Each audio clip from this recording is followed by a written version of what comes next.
सूबे के मुख्यमंत्री योगी आदित्यनाथ के राज में आवारा पशुओं का आतंक फैला हुआ है। जिस तरह से उत्तर प्रदेश सरकार गौवंशीय पशु और आवारा पशुओं के लिए गौशालाएं बनाने का दावा करती है, वहीं रामपुर में इस दावे की पोल खोलते हुए ये आवारा पशु खुलेआम सड़कों पर घूम रहे हैं और किसानों की फसलें भी बर्बाद कर रहे हैं। जनपद रामपुर की तहसील मिलक क्षेत्र में गौवंशीय आवारा पशुओं के आतंक से किसान परेशान और दुखी हैं। इन आवारा पशुओं ने किसानों की फसलें तबाह और बर्बाद कर रखी हैं और साथ ही साथ रोड पर गुजरने वाले लोगों की जिंदगियां भी खतरे में डाल दी हैं। मिलक में इतना आवारा पशुओं का आतंक है कि 20 से 40 की तादाद में ये झुंड के झुंड आते हैं और उसमें सांड भी होते हैं और ये खेत में घुस जाते हैं और पूरी की पूरी फसलें बर्बाद कर देते हैं। कई बार किसानों ने इसकी शिकायत आला अधिकारियों से भी की, लेकिन उनकी शिकायत पर कोई भी अभी तक सुनवाई नहीं हुई है। वहीं धर्मपुरा गांव के प्रधान जाकिर अली से हमने बात की तो उन्होंने बताया सबसे ज्यादा जानवरों से परेशानी आ रही है। खेत में लाई उगा रखी है, सभी लाई जानवरों ने पट कर दी है। उनका कहना है कि कम से कम 5-5 किलोमीटर पर गौशालाएं बनाए जाएं ताकि इन जानवरों का रखने का इंतजाम हो सके। सबसे ज्यादा जानवरों से परेशानी आ रही है जी। तो आजकल लाई बो रखी है, सब पट कर दी जानवरों ने, बहुत बड़ी दिक्कत हो रही है। अब इनको कब तक रखना है? सारा दिन खेत पर तो बैठे नहीं रहेंगे, और भी काम करना है, परिवार को भी देखना है, कहीं आना जाना भी है और बहुत बड़ी दिक्कत आ रही है। इसलिए इन गौशाला के लिए कहीं इसलिए गौशाला बने, इसके लिए बहुत बड़ी दिक्कत हो रही है। इसका इंतजाम करा जाए, कम से कम 5-5 किलोमीटर पर इसका इंतजाम होना चाहिए।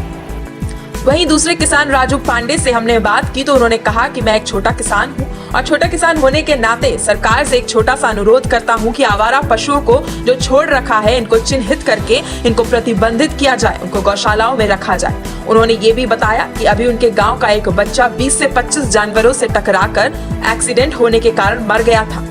उन्होंने ये भी कहा कि गन्ने में 20 से 40 पशु घुस जाते हैं और फसल को बर्बाद कर देते हैं और अगर किसान उनको कुछ कहता है तो वह किसान पर हमलावर हो जाते हैं। बहुत दिक्कत आ रही है और सरकार को इस बारे में अब सोचना चाहिए। मेरा सरकार से एक अनुरोध है कि ये जो आवारा पशु जंगल छोड़ रखे हैं और उनको जो है कहीं ना कहीं एक प्रतिबंधित किया जाए, उनको चिन्हित करके जो है उनको मतलब कहना चाहिए गौशाला वगैरह में इनको रखा जाए, जिससे कि आगे आने वाले समय में कुछ लोग हमारे यहाँ, मेरे गांव का भी एक बच्चा था जाटवो में, वो जानवर आने से एक्सीडेंट होने के कारण मर गया। पूरा 20-25 जानवर जो है वहाँ पर रोड पर आ गए अचानक भागते हुए और वो उसका एक्सीडेंट हो गया और उसके सर में चोट लगने से खत्म हो गया, एक्सपायर हो गया वो।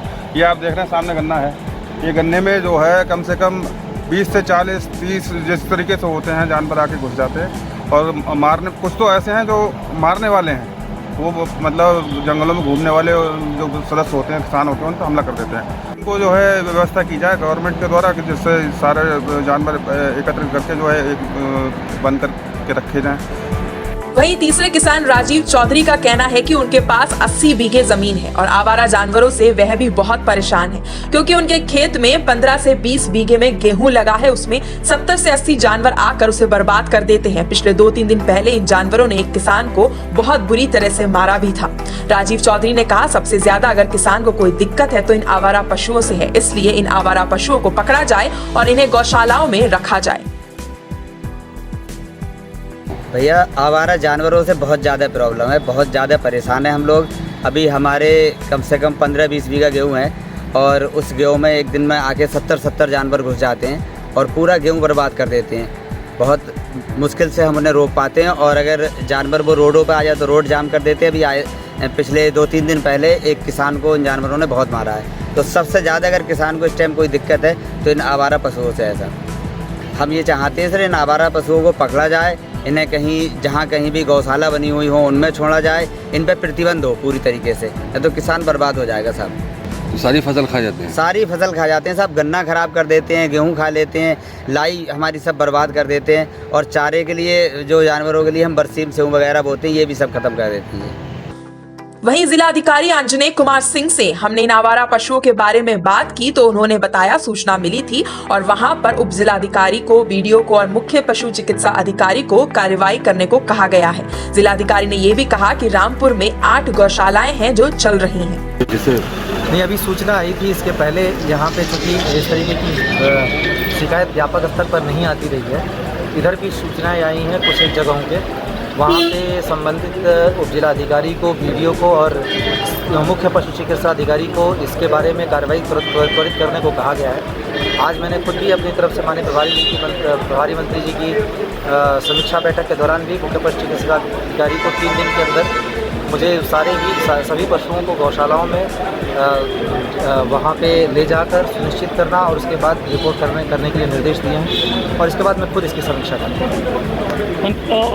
जिन साहब, रामपुर में कितनी टोटल गौशालाएँ हैं? रामपुर में टोटल 8 गौशालाएँ हैं जो चल रही हैं। वैसे 2 गौशालाएँ बृहद गौ संरक्षण केंद्र भी हैं।